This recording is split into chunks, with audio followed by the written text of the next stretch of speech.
And welcome to Kickstart Online webinar here at Glasgow Caledonian University. My name is Branka Dimitrijević and I will moderate today's event. Our seminars and webinars disseminate outcomes of feasibility studies and academic consultancy undertaken by 7 universities involved in our project and Scottish small to medium-sized enterprises. These studies focus on innovations for sustainable building design and refurbishment. The project is funded by European Regional Development Fund and Scottish Government CIC program. Before introducing the speakers, just usual housekeeping points. If there is a fire alarm, we will have to stop this event and we will resume later. But if you cannot join us, then of course you can watch video recording, which will be published in a few days. We plan to finish presentations around 1:30. Online audience can start using chat facility now to ask any questions during the presentations, but the answers will be provided at 1:30 when our Q&A session will start. The event will close at 2 o'clock. So the title of today's webinar is Energy Efficiency Improvements in Tenements in Bellshill in Glasgow. This feasibility study was undertaken by researchers at Edinburgh Napier University and in collaboration with Lanarkshire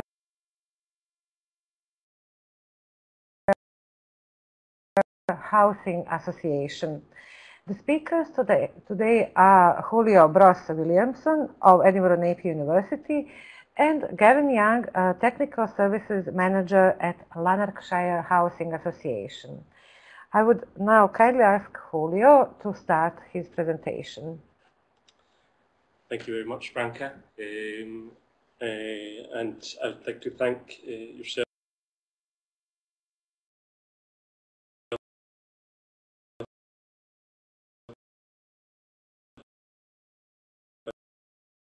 and the team for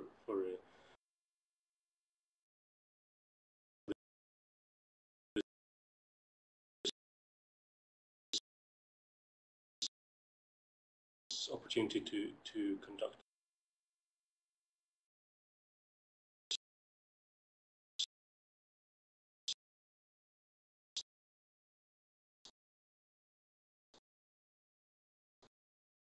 this webinar and also the research. And also Gavin Young from Lanarkshire Housing Association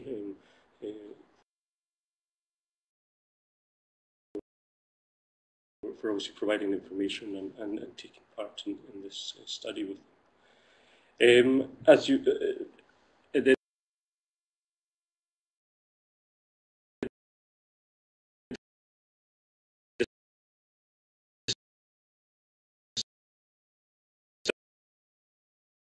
study itself, feasibility study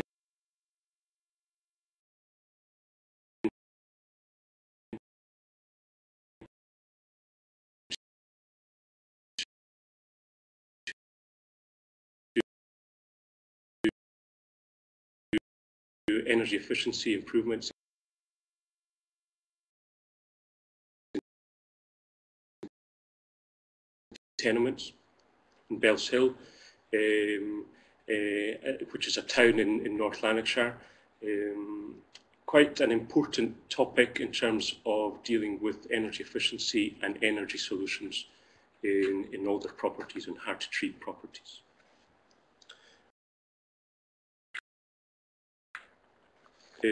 I would like to just go through a bit of the contents in this presentation.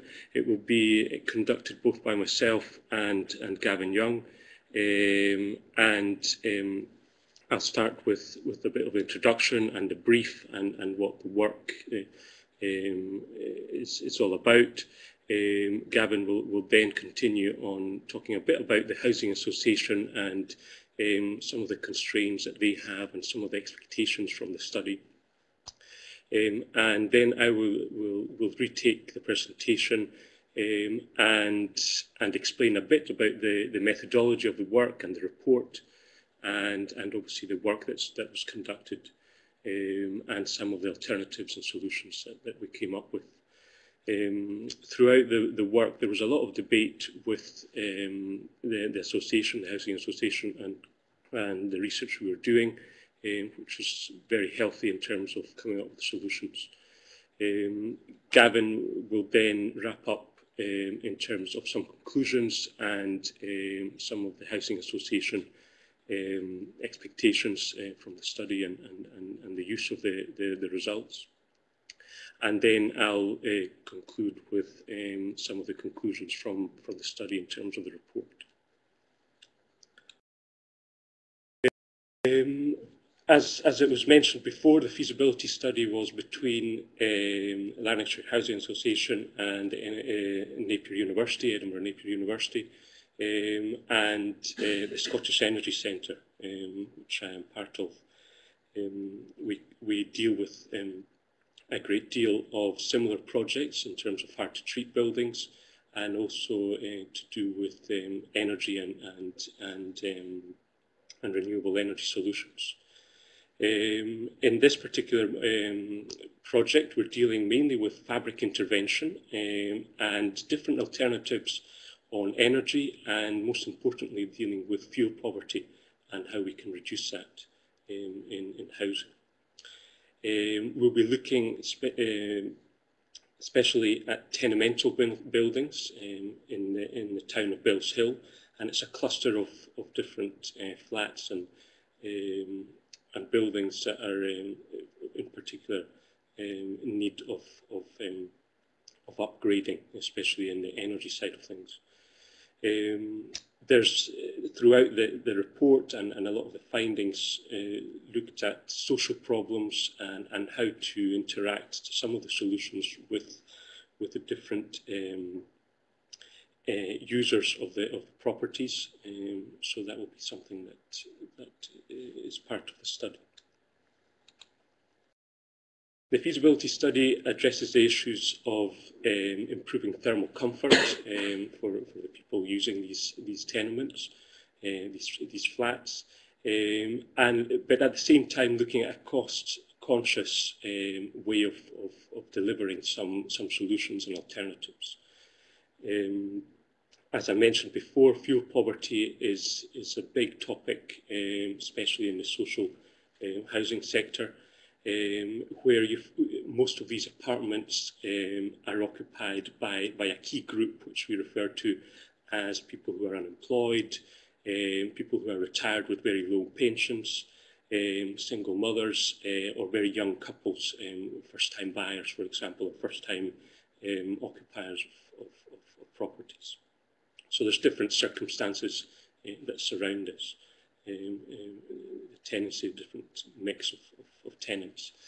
The clear aim of the study was really, as I mentioned, to increase thermal comfort and to come up with methods that are efficient, both economically and technically.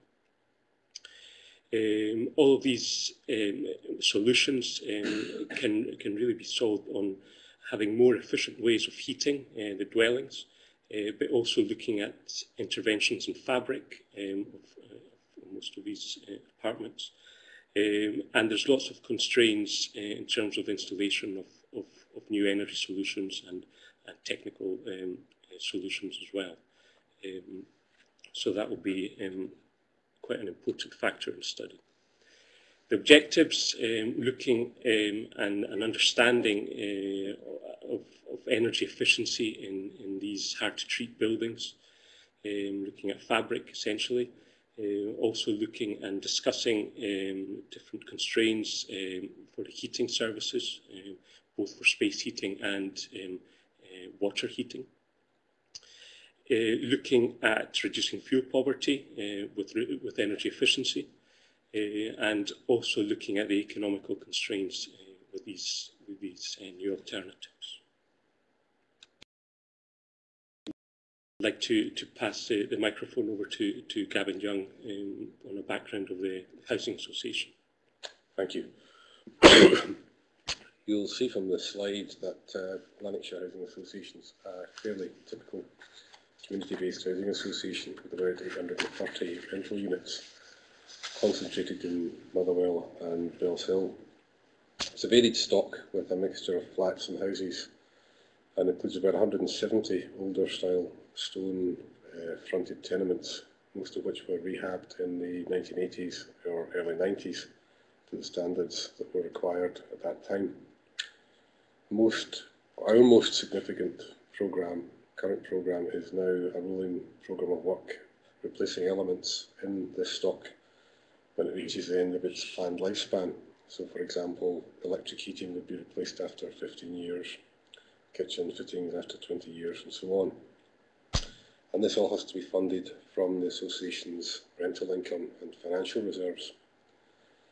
Again, in common with most of the community-based housing associations surrounding us, we're financially fairly well set up to meet this commitment.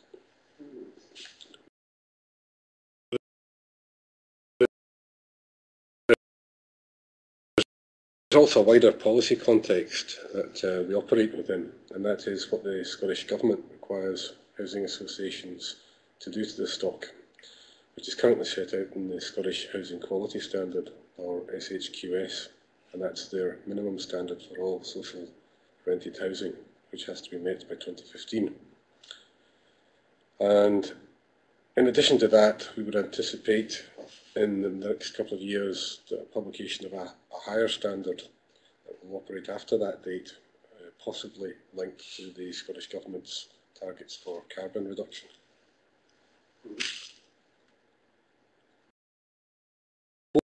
Moving on, I'll say a little more about the SHQS, which has 55 elements divided across the 5 criteria which appear on the slide.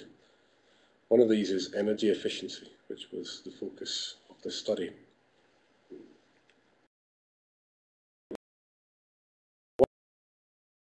While the energy efficiency criterion itself has 6 elements to it, addressing the standards of insulation and heating system in a house, the key is really the requirement for a performance of NHER 5 or SAP 50. But SHQS compliance wasn't the only factor from the association's perspective. We wanted a broader study carried out addressing related issues such as fuel poverty and looking at how to provide solutions that are likely to meet tenants' needs and lead to high levels of customer satisfaction amongst our tenants.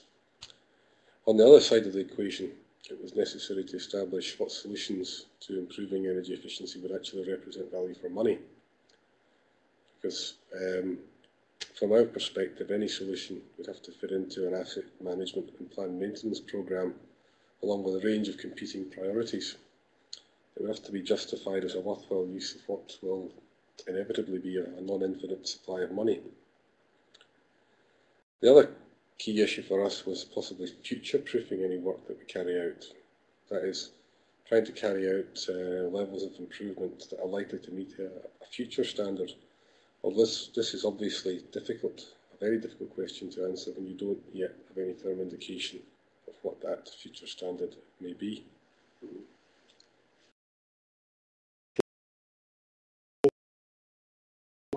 Focusing in more on the Bellshill Town Centre and the reasons for a study of this particular area, there were a number of these.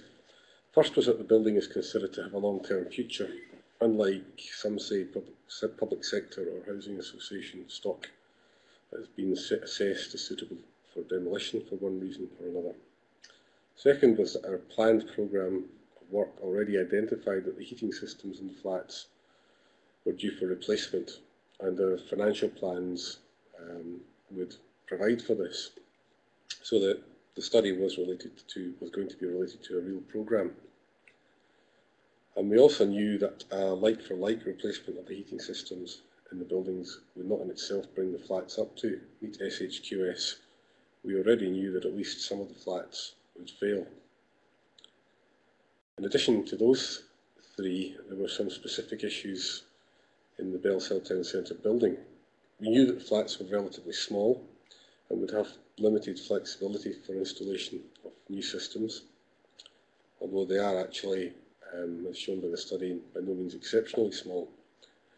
There was also the issue of our not having complete ownership of the building, which has both other residential and commercial owners. We knew this was likely to rule out more radical solutions which would require major work to the building fabric.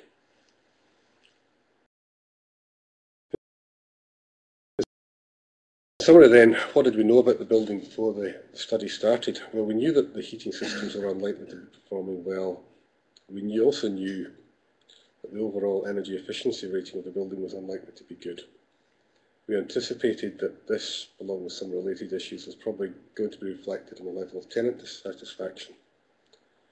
What we also knew was that what we'd been able to do in the past, in some similar, or broadly similar buildings, to overcome those issues and bring stock up to the SHQS. And that was namely to upgrade the insulation where necessary and put in a new gas heating system with a condensing combi boiler. On the other hand, what we didn't know were a number of key things which we wanted to find out from the study. First, we lacked a detailed understanding of the building fabric's performance. Second, we didn't understand the relative significance of building fabric performance and the standard of heating systems, their respective contributions to the overall energy rating of the building. Following from that, we wanted to know about the relative costs and benefits offered by a range of solutions, both in terms of fabric improvement and system upgrades. And we wanted to assess the feasibility of different solutions given the realities of having to work in a building with multiple ownership. I'll hand back to Julio now to deal with what we learned from the study. I will continue with explaining a bit of the current state of the buildings. They're, as I mentioned before, located in North Lanarkshire in the town of Bellshill. They're typical pre-1919 tenements of the region with red sandstone solid walls. Most of them internally have plasterboard linings. Built, at the back of the buildings, they have most of the staircases, the adjoining staircases and back walls are stone rubble and rendered with a harling or a pebble stone finish. And the roofs are typical timber structure with slate external finish. This is a kind of bird's eye view, a view of the different apartments. As we can see, they're on a cornered location with we've got Hamilton Road on the main street and Main Street in the corner, and we've got a more densely packed set of apartments on Hamilton Road than on Main Street.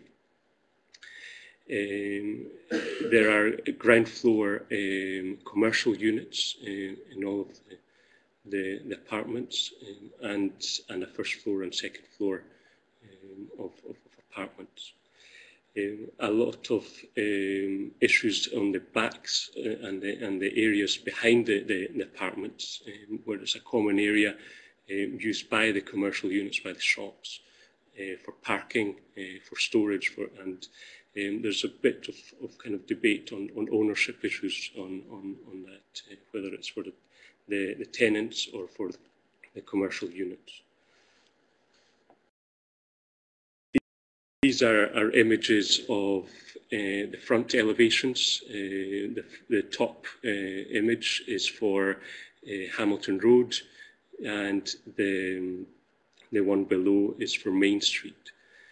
As you can see, the commercial units in ground floor. The selected windows and flats are ones that were taken further in the analysis of fabric intervention and energy alternatives for this study.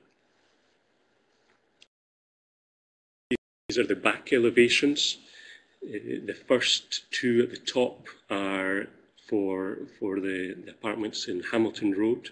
As you can see, there's a lot of infrastructure from the commercial units in ground floor in combination with the staircases and the external render, Harling render. The two images below are the one on the left are the different staircases belonging to Hamilton Road, and the one on the right is for Main Street, the main staircase for those apartments. In terms of the interiors, most of the staircases that I showed in the previous slide had some traces of dampness. The render, the external render, was in some areas falling off.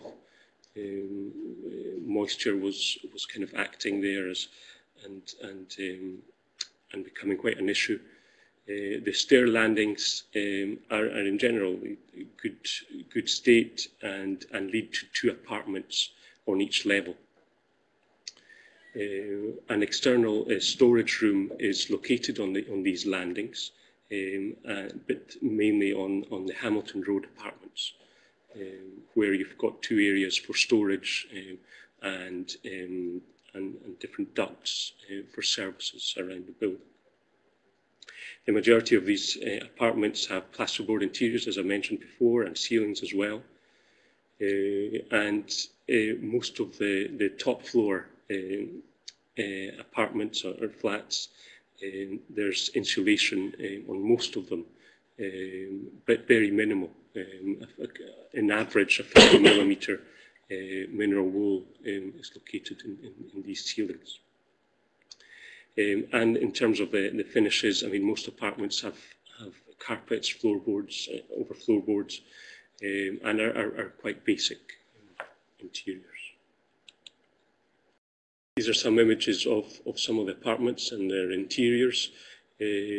Most of the apartments, I would say nearly 100%, are double glazed units with timber frames. As we can see, the main corridors and hall areas are quite dark areas that can be quite narrow and cluttered. And the last image is a view of these storage units and storage rooms in Hamilton Road apartments on the landings. So more images of the bathrooms, the living areas, and the kitchen. Kitchens are quite small, and a lot of their appliances are electrically based. Moving on to the energy mix and how most of these apartments are heated, as Gavin was mentioning. The majority of the apartments, their energy supplied by electricity. No gas installations are available in that at present. All the kitchen appliances are electric as well. There's storage heaters and night heaters throughout the apartments, for space heating, that operate with night storage and use a lot of the night tariffs, electrical tariffs, to store up and release heat during the days. A lot of these radiators or storage heaters are inefficient and not performing as well, and some of them are not in operation at all. So in that case, a lot of secondary heaters are being used, different electrical heaters and different means of space heating, which are quite inefficient and are quite costly to run. In terms of the water heating, there is a storage tank in one of the storage rooms inside the building, inside the apartments. and each storage tank has a 3 kilowatt immerser heater, which in general terms takes a long enough time to heat up the core of the water inside the tank, so can be quite inefficient at times. So in a way, fuel poverty is quite an issue. A lot of the tenants are having to spend a lot of their income on heating, and not necessarily very efficient. These are some of the images of the current heating. We can see the storage heaters. Some of them, because they're not being used, are kind of put to one side and are blocked in some cases. In kitchens, there are some alternative heaters, electrical again. So that's quite predominant throughout the apartments. In terms of water heating, we can see some images of the water tank, some examples of alternative heating devices, which are quite predominant in a lot of apartments, and some other electrical heaters. In terms of the methodology of the work and how we conducted the study, the options really that we were focusing on, as I've mentioned, is fabric intervention and alternative energy sources for space heating and water heating. There's a great deal of alternatives that we explored, some quite costly, some more mainstream, I would say. But with some interesting results, which I'll mention later on. The way we engaged into fabric intervention is by conducting a simulation using a dynamic thermal simulation software called CIMAP, produced and developed by CADline. And the way this software operates is by obtaining current energy use of the building through electrical bills in this case, and trying to model using a floor plan in a two-dimension way, and indicating the different materials and different fabric use, the current fabric use within the selected apartments. So there's different ways of assigning the materials to the building in the simulation, which can later give us some results in terms of energy use. Once that was obtained, once we obtained a simulation that was as close as the current way of use of that building in terms of its energy, we started to look at different alternatives and different changes within the fabric to bring some of the energy consumption down as best as possible.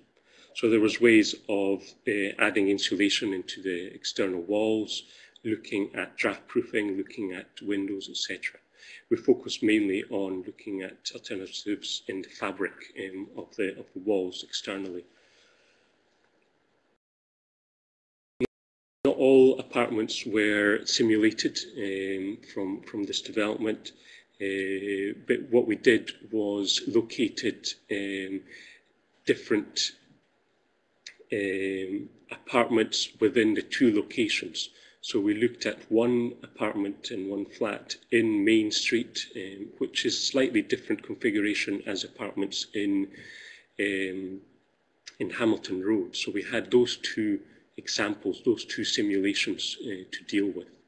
And we then looked at space heating and water heating alternatives, not so much in the simulation, but independently as feasibility alternatives. And we also looked at intelligent ways of bringing energy into the households, both cost effective as possible and easier as possible.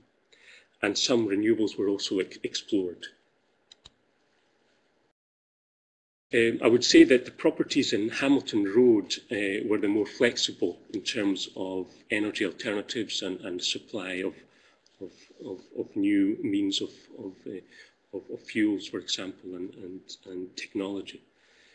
Properties on Main Street were more suited for renewables, mainly because of its orientation and the roof being orientated, one of the roofs, the back roof, being orientated southwards. So that gave us a bit more options in some renewables.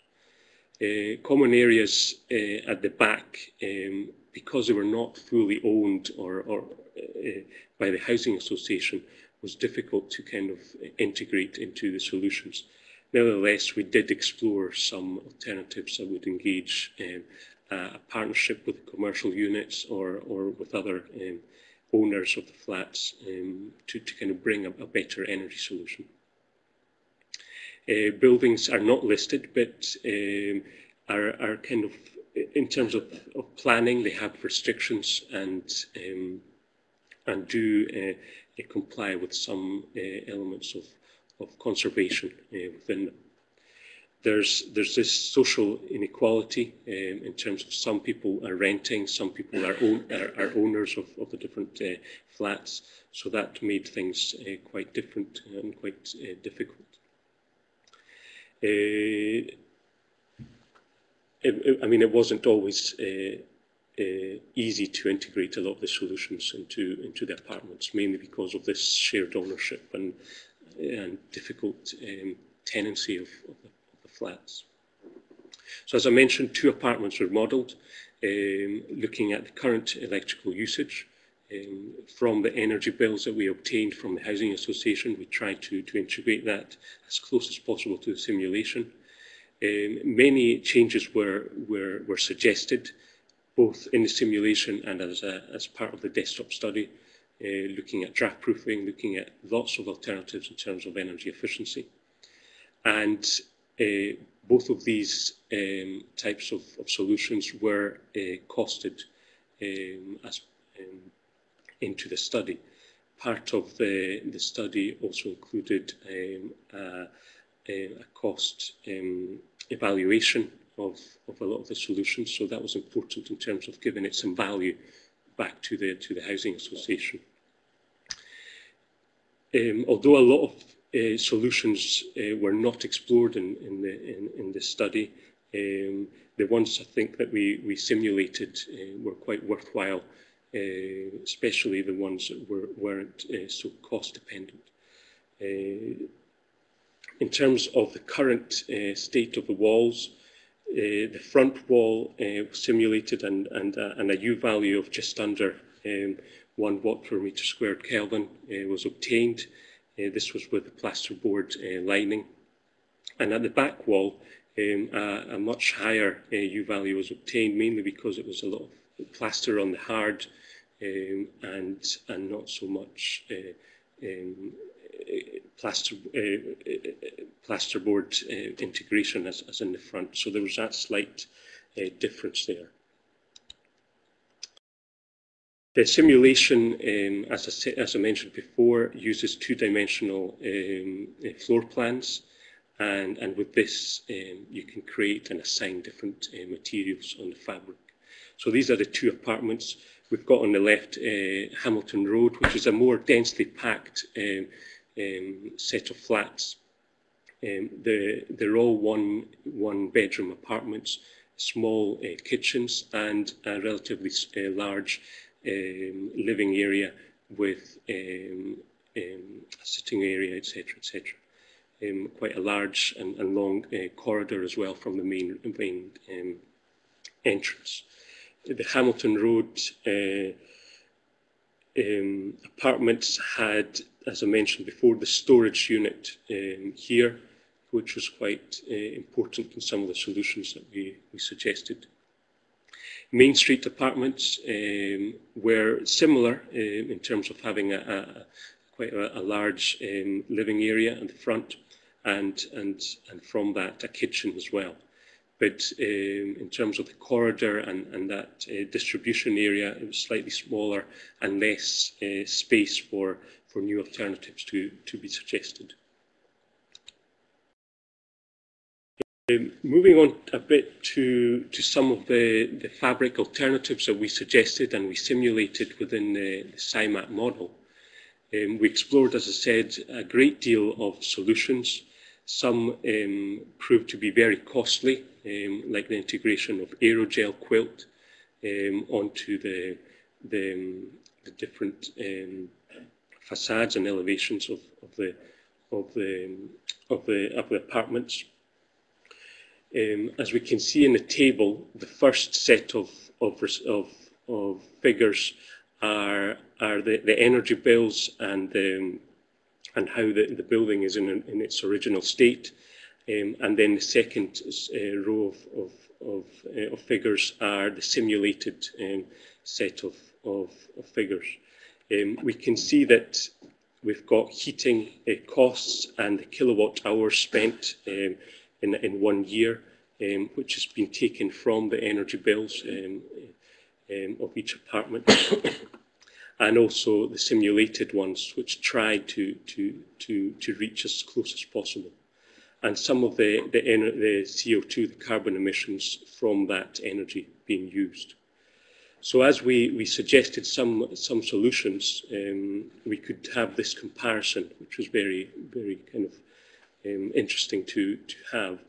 For example, the first one looked at the wall and the front elevation as applying aerogel, 10 millimeters of it, as a final finish onto the plasterboard, onto the original plasterboard, and at the back looking at external insulation in some cases, and also looking at insulated renders, which we then didn't kind of look into further, but it was good to simulate it as well. So we can see some of the reductions in U value, and also from that a reduction in heating costs and also in energy. The same goes for applying more layers and thicker layers of aerogel, where we go up to 30 millimeters of aerogel, and again at the back having the different external insulation. So these are two solutions that we looked at, and again a lot of energy and carbon emission reductions from the original. So this was having just 650 kilograms of CO2 savings from the original. So different alternatives, different reductions.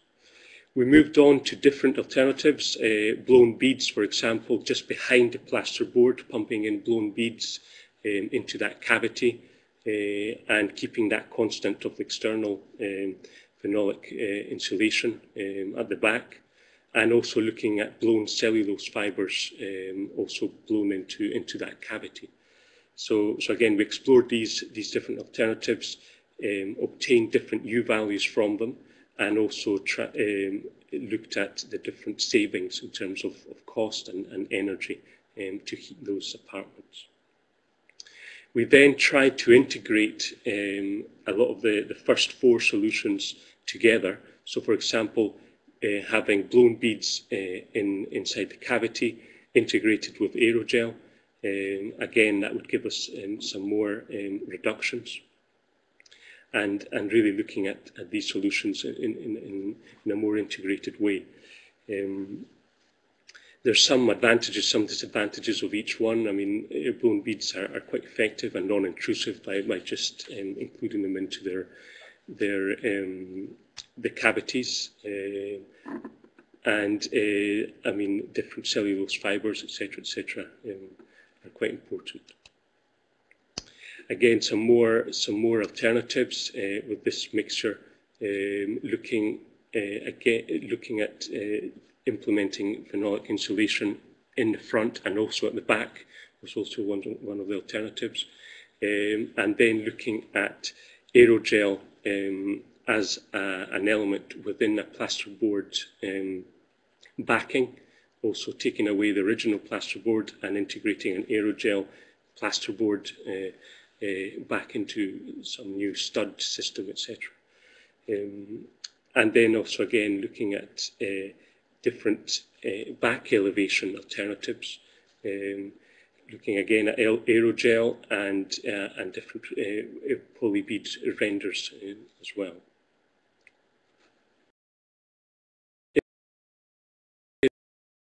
This kind of final graph really shows some of the alternatives in comparison with the original and the simulation itself.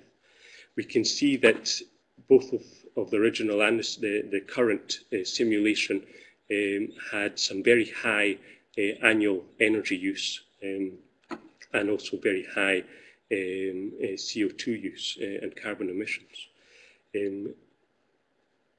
From that, we can see that from the solutions, a lot of them obviously reduce and there's a lot of savings.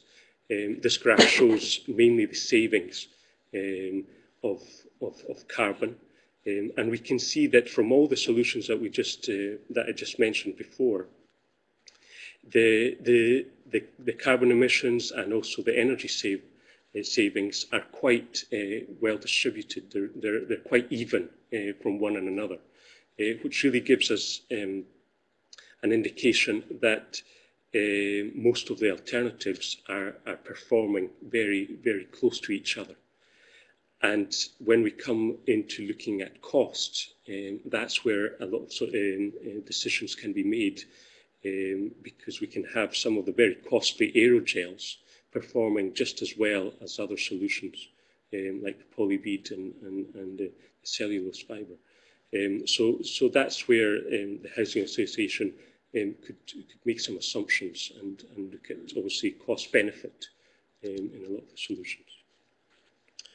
Moving on to the energy alternatives, there was lots of solutions out there. There's many solutions that fit different locations. So we obviously tried to integrate the best solutions for the different configuration of apartments and the location. We looked at different alternatives. For example, the first one, and maybe the more economical and quickest solution, was to carry out some remedial works to the existing storage heaters, and looking at areas where we could probably maintain and bring up to proper use and proper levels of efficiency. I mean, a lot of these current radiators are not performing or are actually not in operation at all. So maybe that could have been an alternative. In terms of the hot water, looking at ways at maybe maintaining and upgrading the current heating system is also an alternative. For example, insulating the water tank a bit better, trying to keep that heated water and retain it as much as possible. Looking at changing that immerser heater and looking at longer copper rods in terms of the immerser heater in order to heat the water quicker and more efficiently. So it would be worth checking the type of technology currently installed and maybe looking at upgrades without having to change the whole system. That would be a more economical kind of approach. Looking at a more expensive approach maybe, but probably a more efficient way also, would be to change the storage heater and substitute it with an electric boiler that can take on the use of obviously the source of electricity, which is around all the apartments, and heating water that way, and either assigning that water just for kitchen and bathroom use, or changing the space heating arrangement to a wet system where we could integrate more modern radiators, etc., and have both a water and space heating arrangement that way.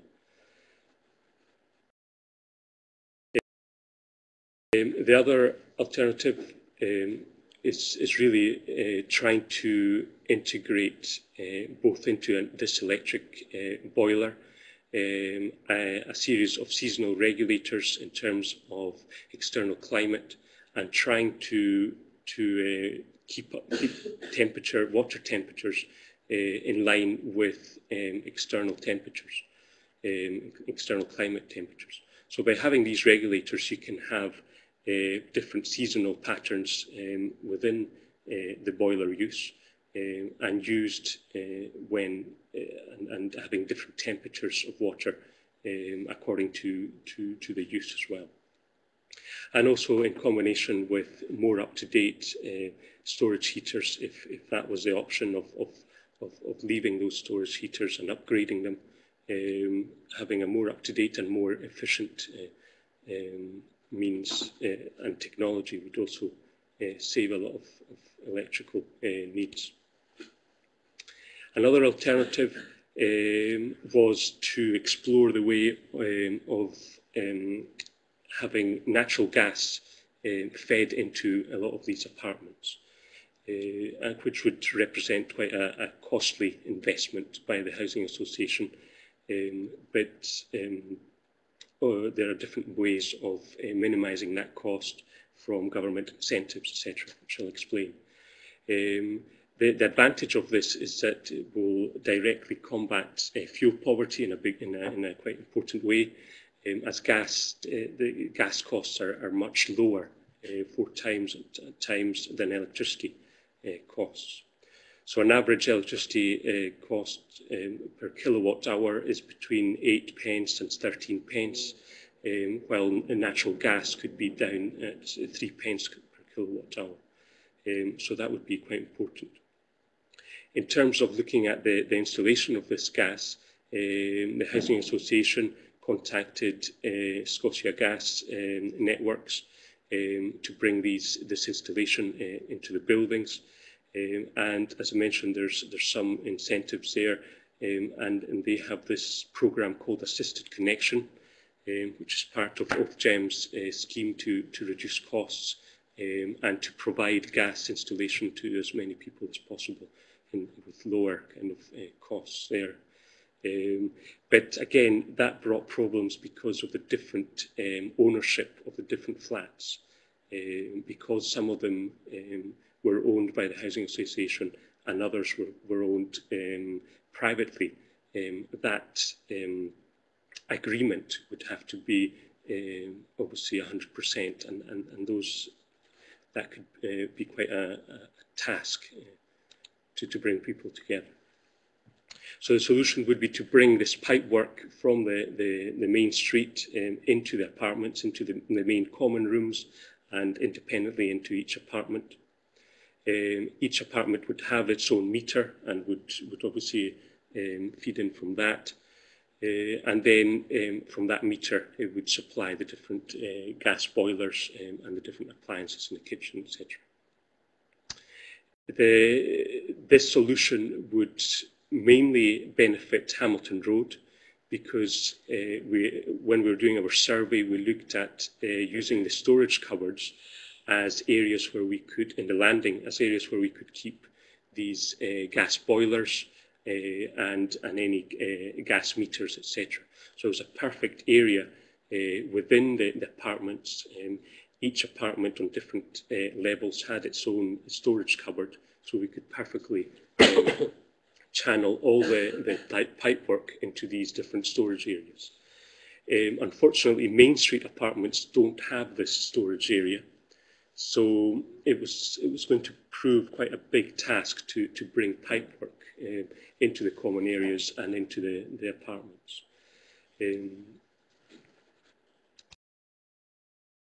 Another alternative which we explored, which would have to be in combination with the commercial units and the commercial owners, Housing Association, and also the privately owned people, would be community heating. And I mean, this technology would give the opportunity to administer the heating services and obviously distribute them accordingly to all the apartments and all to the commercial units. Given the proximity and location of the buildings to the town centre, this alternative would bring community heating to the whole development and obviously benefit quite nicely.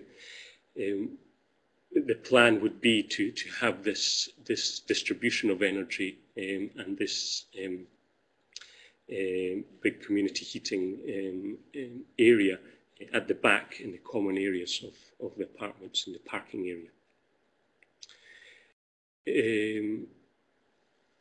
Yeah. So looking at areas within the back of the apartments in order to distribute this energy, whether it could be just using gas or any other renewable energy, for example, a biomass could also benefit quite nicely. It's mainly provided by special thermal insulation pipework, insulated pipework, usually installed below ground, servicing each tenement or each dwelling. And just like you would have in a typical gas installation, the installation of a hydraulic interface unit per apartment would distribute and give the different energy benefits to each apartment. So each apartment would have this hydraulic interface unit.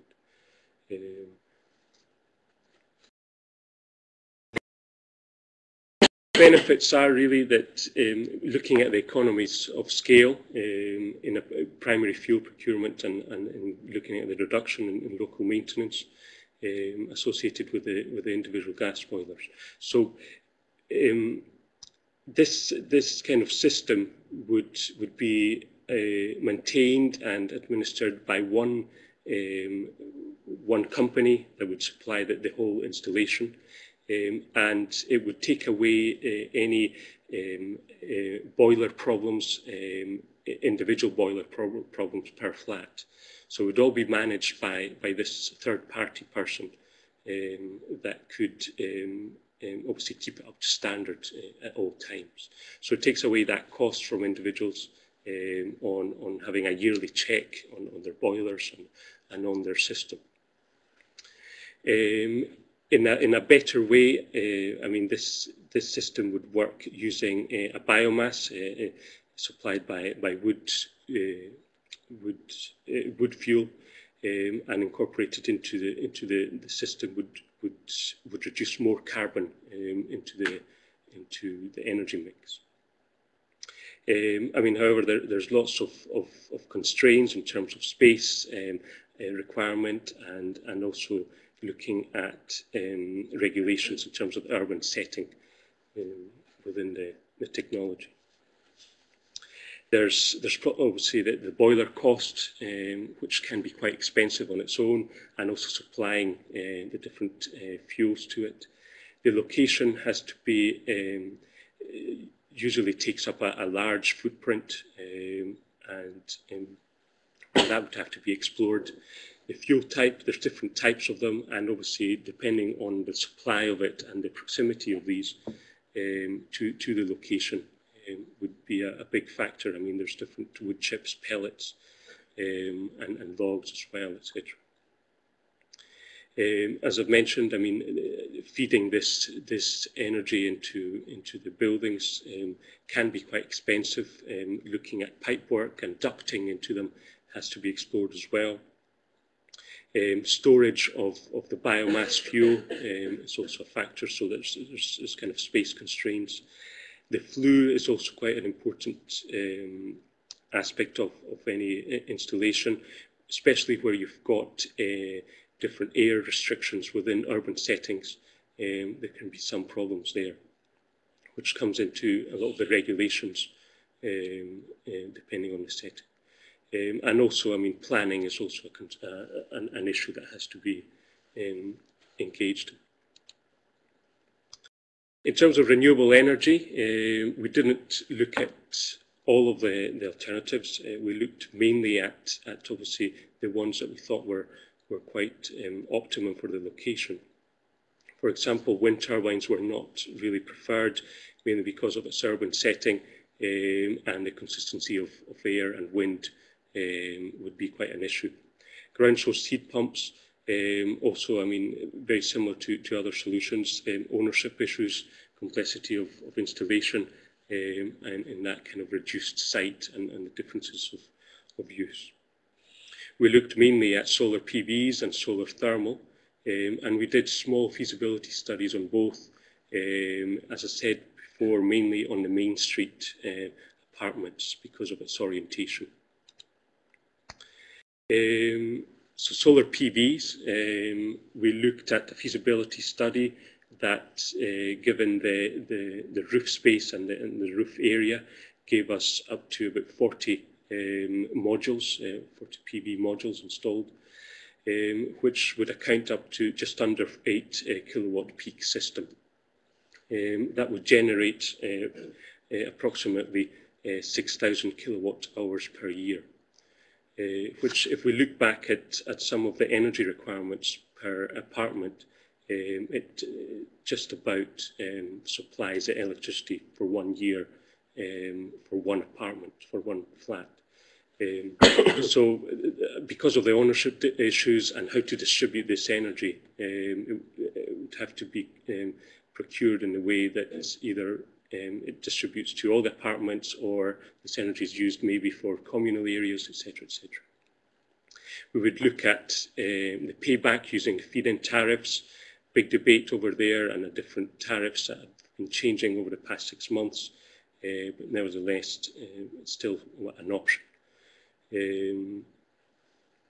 A lot of the feasibility study was performed by using the PVSys software, which gave us a good indication of cost and different technology to implement. In terms of the solar thermal, in the same way we conducted a feasibility, and also we looked at the option of maybe splitting it and having both a PV and a thermal use. But after concluding and looking at all the options, the Housing Association looked at maybe the solar thermal as being the best option on its own. So we looked at evacuated tubes, and there was a good feasibility study conducted, and an estimated annual output of just under 2,000 kilowatt hours of heated water would be produced.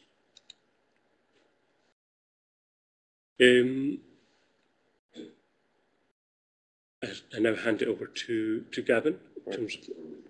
Thanks again. Well, at the end of the study, we looked at the options presented and the corresponding costs.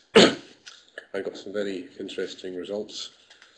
Starting with insulation, the various options explored all had very similar outcomes, but the product's costs varied by a huge factor, more than 200%. With regard to heating, given that we are already committed to replacement of the electric heating systems in the houses, the premium for installing gas is not particularly great. It's about £6,000. It's the technical feasibility of getting gas into the building rather than cost that is the main issue with gas heating. And there's the further issue with gas heating, which is that the flat's internal layouts may not lend themselves to straightforward installations in terms of where you locate boilers and root flues.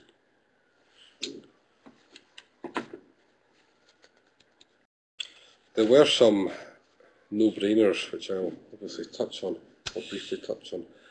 First of those is loft insulation, for example, it's so cheap that you're mad not to do it if you can. On the other hand, work to the windows, either replacement or upgrading of windows, is basically cost prohibitive. You just wouldn't do this work until the window reached the end of its lifespan, unless you absolutely had to get the energy rating in the building up.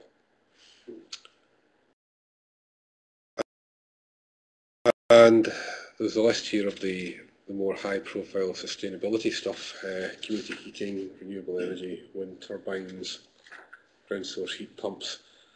This stuff really is simply infeasible in the sort of context that we're addressing, where we would have to formalise agreements with so many different owners.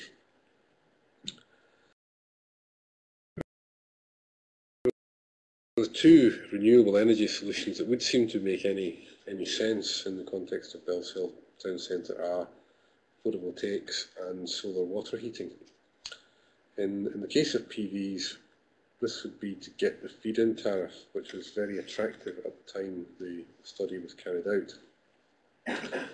In the case of solar hot water, it would be because of the significant savings that it could offer tenants, particularly in a situation where gas heating was not feasible. And if you start expressing those in terms of numbers, insulation, gas heating and solar hot water, they all offer savings in the range of 20 to 30%, but PVs offer a saving of less than 5%. So again, that reinforces the point that PVs make sense principally to get access to the feed-in tariff. But this all has to be qualified by saying there are other issues that have to be considered. Presenting the figures diagrammatically, they look like this. Here is on this slide is the cost in thousands of pounds of achieving a percentage point reduction in energy costs. And it shows both insulation and solar hot water performing well in terms of the relative cost efficiency. You can look at it slightly differently, however, on the next slide, which presents it in cash terms. And as shown here, the premium for gas, the fact that we were already committed to replacement of the electric systems, shows it to be the lowest cost option. So it reinforces the point that insulation, paying the premium for gas, or perhaps solar hot water all seem to offer viable solutions. So where will we go on the basis of all this information? Well, we're now at the point where we know a lot about the potential energy savings and costs. What we don't know as much about, or certainly don't know as much as we need to, is about the technical feasibility, particularly in relation to gas heating. And we don't know about the subsidies and other benefits that may be attached to the renewables options. So the key to our way forward is we need to do something, which we must, and the fact that we have a budget commitment to do so in place. The reality is the existing electric systems are going to have to be taken out. They don't perform, they are technically obsolete, and within 5 years, regardless of energy ratings, they would breach SHQS by being more than 20 years old. So a final word from the association's perspective before handing back, and this is to comment that we can't really take a decision in isolation. Any solution will have to be considered in relation to its implications for operation and maintenance, including lifespan to replacement and the life cycle costing implications of installing potentially very expensive kit. And there's also a need to consult our tenants, who we understand to be dissatisfied with the current situation, and they would expect to have some sort of input into decisions that will affect them. Again, those points I've just talked about, those 2 points, are the realities of how housing associations have to deal with this problem, these issues as registered social landlords. Well, hand back to Julio to conclude. Just to conclude on some of the solutions that we looked at, and to kind of just from the study what conclusions in a more technical way we would come up with. I mean, various insulation options were looked at, but I mean, cost is always a concern. Obviously, working with the tight budgets that the housing association may have. Looking at aerogel materials, although are very effective and in some cases non-intrusive solutions, they're very costly. So it's obviously a concern from the housing association how much investment into those high-tech solutions to make, especially when there's other less costly solutions that can bring the standards just as low as the aerogel. So many solutions saved similar amounts of energy, as we saw in that graph, which was produced after the alternatives. And some of them were non-intrusive, which would also be taken forward. There was, in some of the solutions, the use of external insulation, which is preferred in many cases, but in this case, because we're dealing again with the shared ownership and the different tenancies, not all tenants would have agreed to conduct the work externally. So that's why we then looked at some internal solutions that would integrate into the housing association's flats. In terms of internal lighting using aerogel, we implemented that in the back elevations, mainly because there's a more reduced area to work in, and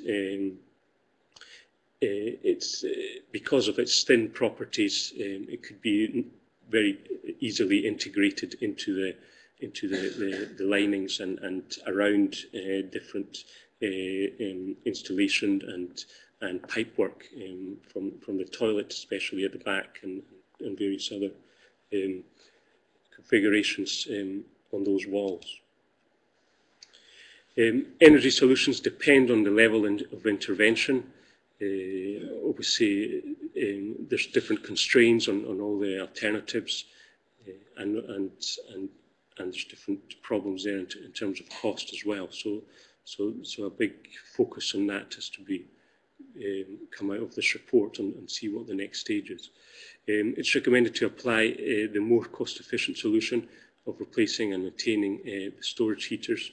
In terms of a more cost-efficient way, if possible, maybe in maintenance and looking at options of changing for more efficient current storage heaters would be a good option. Replacing the current hot water heaters with an electric device should make it more efficient, but again, a more electric boiler, etc., would also apply different pipework around the flat that would have to be assessed. The gas connection, I think, is an interesting option, which I gather is still in talks and would be explored in the future, especially with the incentive of installation.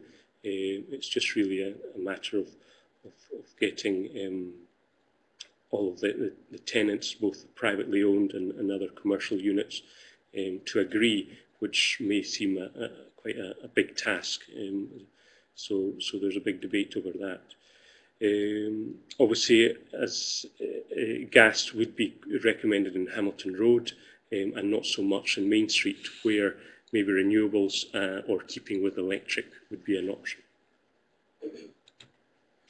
That's the end of our slides. Thank you very much, and I think we'll follow with questions. Well, thank you very much, Julio and Gavin. The presentation took a little bit longer, but it's very understandable considering complexities and very detailed investigations and proposals that you wanted to explain to everyone. So we have around 15 minutes for questions and answers, and there are quite a lot of them. We'll start from the first one, which was by Ken Mackey. It was a comment. He said, well, correction please, old storage heaters are 100% efficient at point of use if maintained correctly. Cost could be more a factor of maintenance. So that was the comment related to the beginning of your presentation of the current state of technology in existing buildings.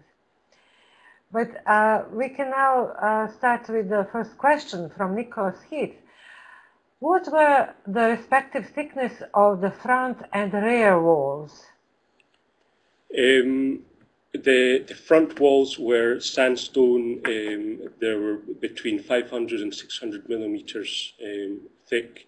There was an air gap of around 30 to 50 millimeters, and then the plasterboard. So overall, around 550 to 600 millimeters. Mm-hmm. The question from George Alomakis. What is the cost of aerogel per millimeter and square meter, if you know? I understand that for a 10 millimeter aerogel quilt, the square meter is around 25 and 36 pounds, 30 pounds, sorry. So that's kind of the cost per square meter. And that usually comes with a mesh that can then easily be rendered internally. The question from John Council. Can you explain why you selected SciMap, for example, in preference to IES or Design Builder modeling tool?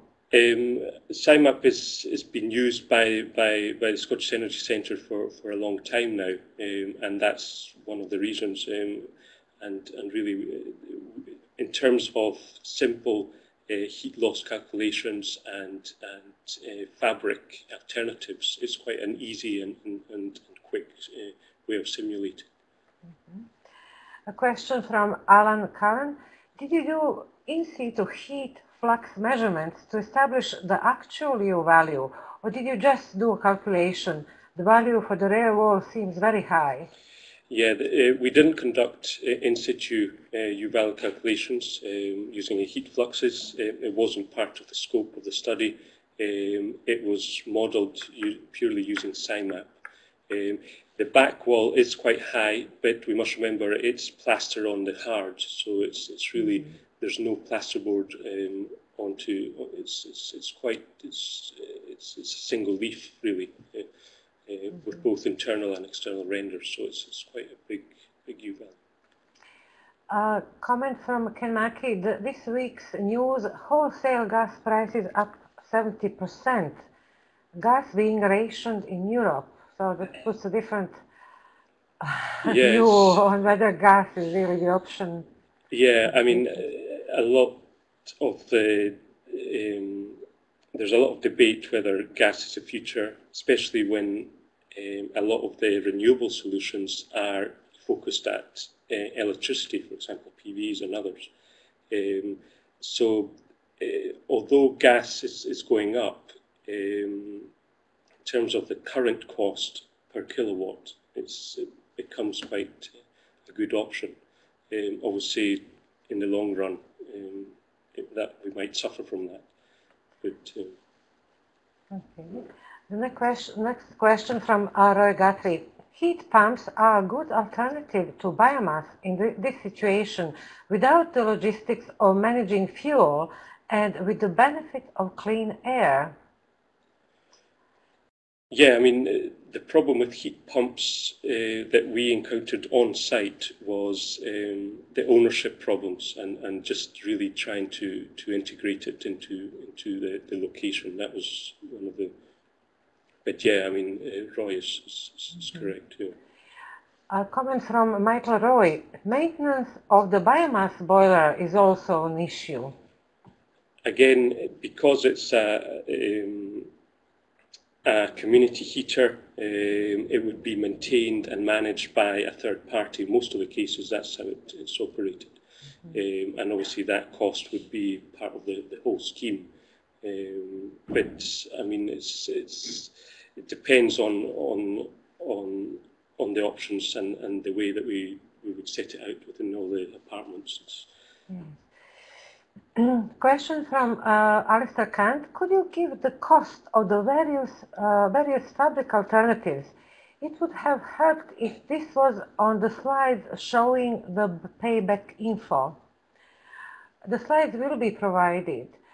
Perhaps you might add a slide or two. Yeah, I mean, we didn't add the costs because there would have been quite a big list of alternatives and costs, but it's definitely in the document, and we could add some if the most representative ones, if that was an option here. Okay. Question from or comment from George Lumakis. When it comes to biomass, one very important factor is the actual type of biomass used. Miss Kansas, for example, has a very high moisture content, which would make it inefficient to use if you cannot have a drying process. Yeah, I mean, we're actually conducting some studies to do with the different fuel types and biomass and the moisture content of that. And yeah, it's a fair comment, definitely. It's worth considering. A comment from Nicholas Heath. Heat pumps may not provide cost-effective heating without significant insulation beforehand. Very true. I mean, the study would recommend, I mean, I would recommend obviously to deal with fabric intervention first, dealing with energy efficiency first as a core in the apartments, and then look at heating alternatives in order to keep that heat indoors as best as possible. And Roy Guthrie agrees. He says, I agree, Nicholas, insulation has to be addressed first, as you also suggested. Yeah. Question from Edward Kelly. Is solar heating covered in RHI, Renewable Heat Incentive? It will be, as far as I know, yes. It will be part of it whenever it comes into place this year. Question or comment from George Lumakis. Solar water heaters can also be used as preheaters for water that feeds into conventional electric water heaters. That's true. I mean, the temperature that would have been obtained from these thermal solar heaters would reduce gas use in a lot of these boilers. Obviously, from having really low water temperatures from initially to maybe boosting up 20 degrees or 10, 15 degrees would obviously use less gas. Question from Ken Mackey. Have you factored in lifetime maintenance costs for each option? No, we didn't explore the maintenance side of things, no. Then a comment from Roy Guthrie. Solar thermal is covered by RHI at around 0.0 pence per kilowatt. The following comment from Alistair Kant. Just to clarify a point you made, your existing electric storage heaters do not fail under SHQS once they become 20 years old.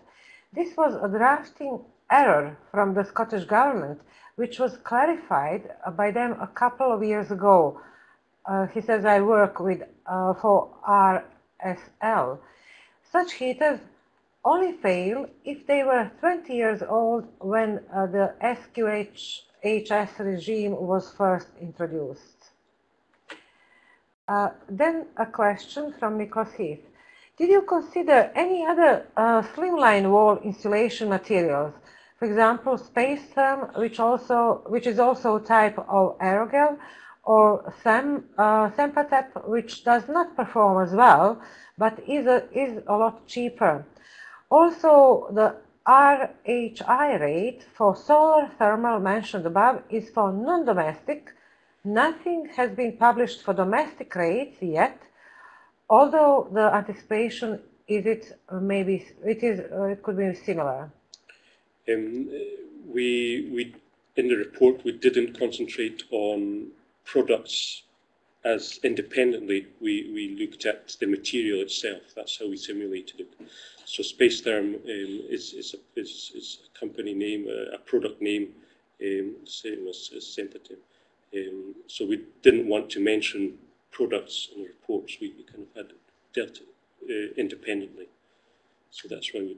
But aerogel is Spacetherm really. Comment or question from Ragazzi.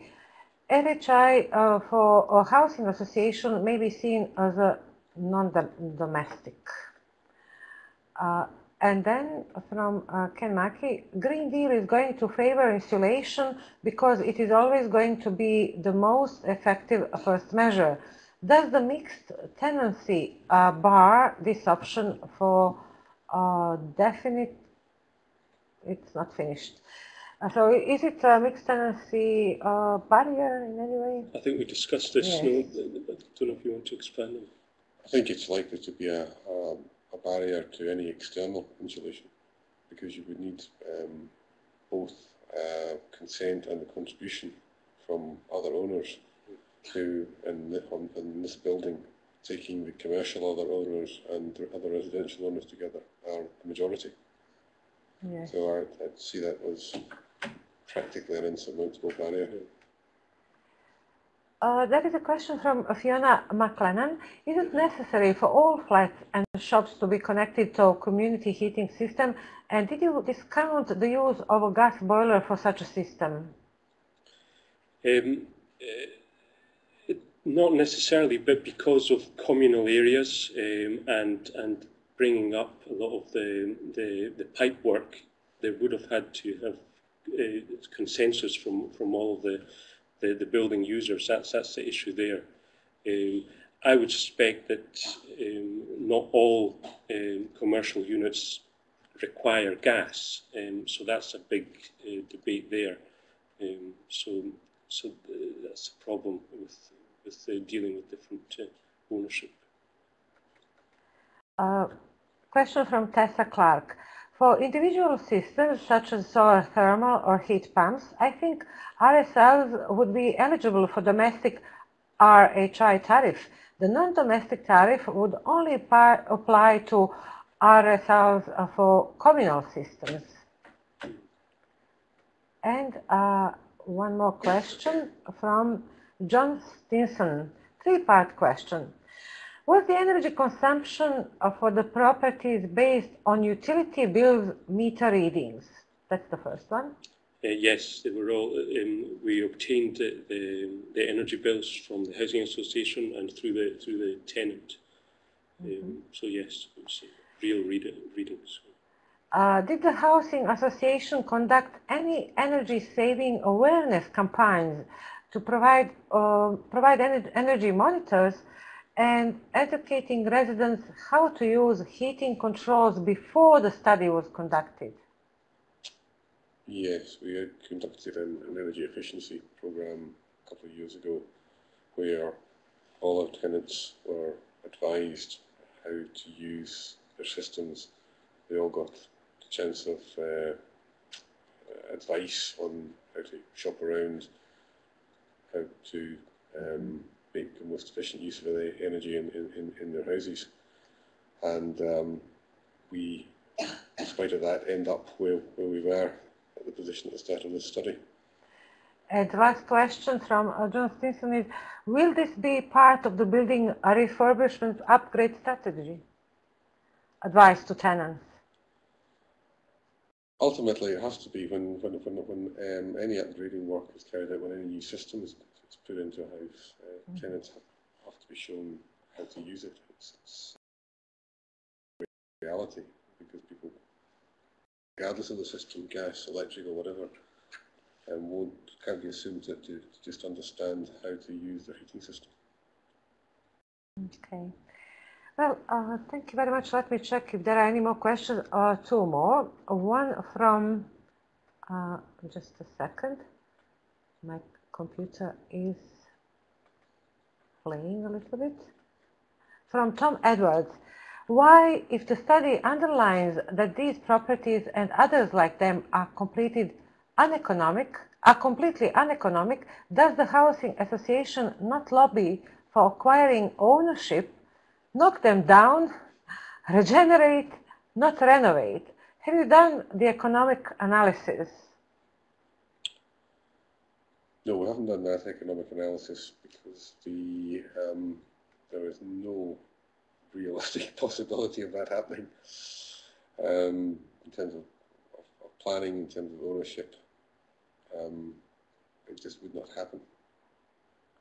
Yeah, I mean, although they're not listed properties, there's some limitations on demolishing such properties. I mean, a decision was made within the last two decades to refurbish this building at Bellshill Town Centre for what was seen as good reasons at the time. They're not uneconomic in the sense that we can fund the work that's required to bring it up to current standards, and we still have absolutely no difficulty finding lots of people who need housing in the area and are more than happy to live there. So it's not an obsolete building in any sense. Yeah, I mean, I would disagree in the way of knocking down before refurbishment. I feel there's more merit on refurbishing and looking at alternatives, and I think it's a more cost-effective and carbon-efficient way of upgrading and looking at the deficit in housing, definitely. There's so many properties out there, both occupied and unoccupied, current stock, that merit a refurbishment. And we'll finish with a comment from Ken Mackey. Installation consent for resulting property upgrade may not be too difficult, especially if no upfront cost is required from the majority of occupiers under Green Deal. Something that should be further explored, at least a Green Deal survey be completed at the earliest opportunity. Yeah, I mean, Green Deal is going to be quite a big bomb when it arrives, and there's lots of surveys these days looking at the options and the payback periods of these Green Deal solutions. So yes, definitely. Well, thank you very much. We are now at the end of our seminar, and I would like first to thank both of you, Julio and Gavin, and to thank our audience online. Before we finish, just information about our future events. First of all, the forthcoming webinar on 16th of February entitled Environmental Design Teaching Model. It will disseminate the outcomes of the academic consultancy provided by the University of Edinburgh to IES Ltd to develop an environmental design teaching model that can be used in education of architects. The next event is a live conference entitled The Green Deal and Sustainable Refurbishment of Traditional Buildings, very much related to today's event. This whole day live conference will take place at Glasgow Caledonian University on Wednesday, 29th February.